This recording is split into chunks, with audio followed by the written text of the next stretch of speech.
Thanks for joining us today at BIB Today, the daily podcast from the newsroom of business in Vancouver. I'm Kirk LaPointe, publisher and editor-in-chief. The Greater Vancouver Board of Trade's latest survey of business and the general public finds what my guest has termed increased anxiety about the direction of the economy. The worries that people had entering the federal election do not seem to have been addressed either. My guest today is Bridgitte Anderson, CEO and president of the board. Great to see you. Great to catch up. Nice to see you, Kirk. Well, let's go at the top line findings in all of this. Tell me about apprehension. You know, you said the word anxiety, and I think we could add in uncertainty and just some nervousness about what the next few months are going to be. I've heard a lot of people say it's going to be a bumpy fall and winter, and I think that's correct. When you look at things like, well, we've got some latest inflation numbers. So inflation is on the rise, the rising cost of goods, and we're talking everything from food to semiconductors to gasoline to bicycles and golf clubs. So really the rising cost of goods is enormous. We have an increasing and a crucial labor shortage. And then we have businesses that have taken on a lot more debt during the pandemic and wondering how they're going to get out of that when the government has also taken on more debt to support them. So a lot of anxiety right now. You get the sense that there's a bit of a race going on right now on who's going to try to retire debt sooner. Is it going to be government or is it going to be the private sector? Are people worried about increased taxes coming down the pipe? Well, we all know we have to pay for this somehow. And our friends over at the CFIB did a great study that really looked at the rising cost of debt that small businesses particularly have taken on. And on average in British Columbia, small businesses have taken on about $140,000 of debt over the pandemic. And yes, the government has offered a lot of subsidies to help businesses and individuals through the pandemic. But the government's taken on $400 billion in COVID recovery. So the deficit and the debt continue to grow. We all know we have to pay that off. So if that's going to come in through rising taxes, we already have a tax system that is making it very difficult, particularly for small businesses to get ahead. So that's where that increased uncertainty and anxiety is coming from as well. Yeah, because there doesn't appear at this point to be a growth plan out of all of this. There's a repair plan, but not necessarily a growth plan, at least not one that's imminent. So is one of the anxieties about business the fact that some of this pain is going to protract here? Well, let's just look at it from the labor pool, if you will. So we have labor shortages. We know that they are there in tourism, food, and accommodation, but they also exist in retail and construction and a few other industries as well. So if we're looking for growth and you're looking to add more jobs to your company, there is already a labor shortage. And then you add in the affordability factor, which very clearly came through in our survey as well. And we know that even pre-pandemic, there were affordability issues in Greater Vancouver, and it is getting worse. So all of that compounding together just makes it a really difficult picture. And so then you're looking to the government for ways to grow out of this economy. And you're right, we haven't heard a lot of that in the campaign. So what is the economic growth plan and where would that be? We've heard concerns about climate change. We've heard concerns about infrastructure and housing. So there are initiatives that the federal government, whomever it might be, could put in place to help start growing the economy. But we're really looking for those details, and I haven't seen them.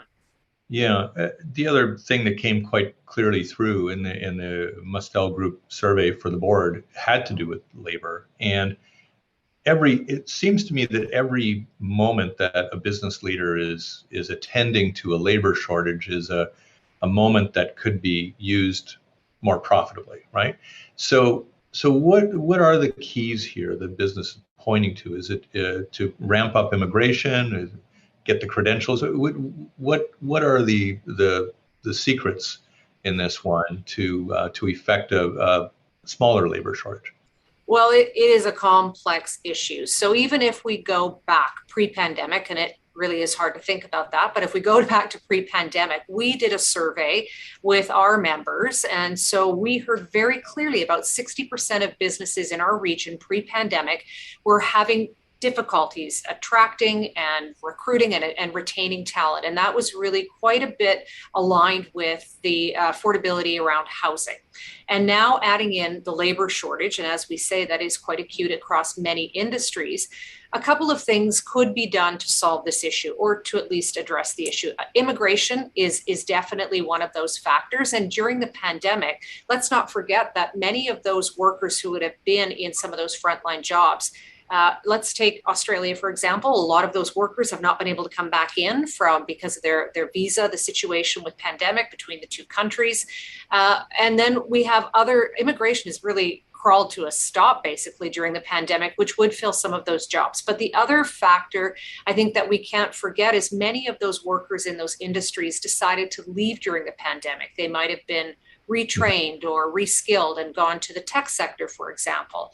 And then, of course, anecdotally, but it is also, I think there's some evidence out there that talks about the number of people that just took a step back, whether that was women having to look after their children during the pandemic or be caregivers to elderly parents, or whether people just took a step back in general and were using some of those subsidies to help them in this time. So there's a lot of factors at play, but the government certainly, whichever government it's going to be, could address immigration, could address some of the challenges around affordability and housing to really help employers attract. So these subsidies have proven, of course, immensely beneficial in helping businesses sustain themselves. And I think nobody would question that. But nobody would have expected that here we would be in September 2021 and not just still have some of them, but actually still have a huge demand for them, because that was also a finding of the poll, which is businesses worry that the fire hose is going to be shut down here, and then it's going to be a trickle or not even any water into you. It's a strange, bizarre contradiction, isn't it? Well, when you think that the federal government has spent over $400 billion on COVID relief, that is a lot of money. And it all comes from one source. It is all taxpayers' money in the end. But then we're in the middle of a fourth wave. And don't forget that the experience that we're having here in our region is quite different to experiences that might be in Alberta or Ontario, other provinces. So understanding that, in the fourth wave and, some of these businesses, while we have the vaccine card in place here in British Columbia, which is helping to keep the doors open and to keep people working, in other jurisdictions, we are seeing that there's people are hesitant or reluctant to go out to some of these places. And so for those businesses, they want to make sure that the subsidies exist. But I do think that we need to pause and to really understand that this money has to end at some point, and but we also have to have measures in place to help businesses get back on their feet and to grow. And so one example, and it's actually a BC example, but their digital grant that helped companies kind of reform, I guess, or to launch online digital products and services, I think was really helpful for a number of businesses, because we all know the digital transformation has happened. So what could the federal government do to continue that kind of support to ensure that businesses are able to meet the changing needs of their consumers and customers? Is there a worry, do you think? I mean, you're in the downtown with the board, and I get into the downtown pretty well every day, and I still see it rather a little hollowed out for the time being. There still aren't nearly as many people down there. The hospitality and tourism sectors are critical to the local economy, to Vancouver jobs in this case, and yet it appears as if that isn't coming back in any way strong anytime soon. So again, are we looking there at extended subsidies at a federal and a provincial level, maybe even a municipal level, in order to make this work out for those people? Well, I'm sitting in the office in the downtown core. I'm looking out the window. It looks busier than it did, for sure, 6 months ago, but it's still pretty quiet because lots of people are still working remotely. We are seeing more employers encouraging their employees to get back to work, and the vaccine card is just one of those tools that's helping that along. But I think that the whole nature of work has changed forever. I don't know that people are going to be back in the office 5 days a week ever again. And so there are implications for other businesses in the downtown core? You mentioned hospitality, but what about the local dry cleaner or the shoe repair person or some of those other little businesses that support offices? Those ones have really suffered in the last while as well. And so we do need to have some thoughtful consideration about what the downtown core is going to look like and how we can make some changes to ensure that we are bringing it back to a thriving environment again. And that's not an easy one to unwind because the nature of work is going to change and has changed. But it is something we need to think about. Having international students back, and maybe not the levels that we were, but having them back certainly helps our downtown core as well. So it is a very gradual return, but I am concerned that we're not going to get back to where we were because we're just not going to work the way we did. A question for you about the board itself, and because one of the board's activities, of course, is advocacy on behalf of a community that is rather diverse and disparate in business. There's no question there. But do you feel like the voice of business is being heard throughout the pandemic about the post-pandemic period, or has it really been focused quite a bit around the actual depth and detail of the pandemic's effects? Well, one thing I would say is that I was pleasantly surprised with the level of collaboration and response. And I would say collaboration among the business community and then with government and all levels of government throughout the pandemic. Government has been very willing to meet with us, to hear our concerns, and to really understand the depth of COVID. I would say, though, that and this would be for government and for many businesses and individuals, we have been so focused on the present about trying to get day to day that it's very difficult to put ourselves down the road, whether it's 6 months or 6 years, to understand what those implications are. There's some really good thinking about what the future might look like, but because things have changed so much in the last 2 years, if you think about if we had this conversation 6 months ago, we were all thinking we were going to be in stage 4 of BC's reopening plan now. We're going to have a double vax summer and we were going to be great right now. And that's not the case. The fourth wave is proving to be much more challenging. And so I think it is difficult to be able to plan to see what the future is going to be like. But we do have to put more time and energy into that, because I personally think that life is a bit about expectations. And as we were going through the pandemic, we thought, in 6 more months, it's going to be better. Or, in a few more months, it's going to be better. I think we're in this for another couple of years, and maybe not as bad as it has been or where we are now, but I think it's going to be very bumpy for 2 years at least. And so when we're doing that, how do you then deal with the day-to-day and plan for the future? It's really difficult, and human minds don't necessarily work that way. Yeah. I think you and I have both had our titles and jobs for about the same period, and so I think it was a little bit of a parallel there, Bridgitte. But the one thing I'd ask is a little bit of perspective from you on all of this is: do you feel like the relationship between the business sector and government, two governments that haven't always been very business friendly, but might be increasingly so now, have you found that there is a bit of a thawing of that relationship, a little bit more of a trust situation with each other?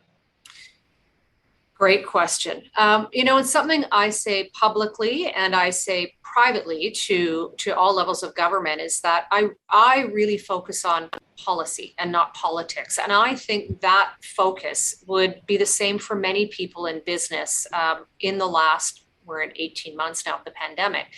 So focusing on policy, I think, takes some of that rhetoric out of the discussions maybe previously. Not to say it doesn't exist, because it certainly does. And we're in the middle of a federal election campaign and we are seeing politics at play. But I do see... Stop campaigning. I do see government, all levels of government, trying to better understand the impacts of the pandemic on business and individuals. I think we're always going to disagree about how to get out of it and how to get there. But I think there is more constructive discussion. we're not always happy with everything government does, and that's the role of business, is to really push government to act more on our behalf and to have a free and open economy. But there is more willingness to listen, and that's a good start. Yeah. Last point, and I think we're asking a lot of people these days at BIV, asking a lot of business leaders on what are their expectations of a new government.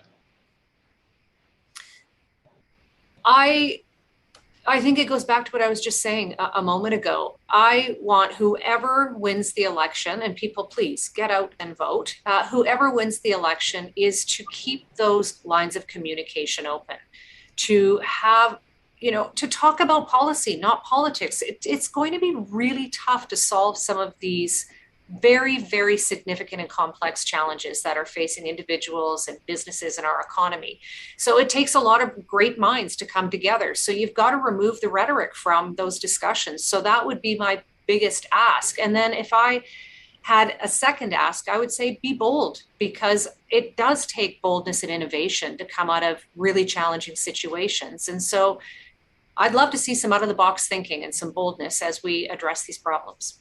Yeah, well, let's wait and see. We don't have much time to wait, actually. It's coming quite quickly. We'll find out next week about some of the determinations of federal government anyway. Bridgitte, always good to see you, and stay well, stay safe. You too, Kirk. It was great to do this. Thanks. Bridgitte Anderson is the CEO and president of the Greater Vancouver Board of Trade. I'm Kirk LaPointe, publisher and editor-in-chief at Business in Vancouver. Thanks for watching.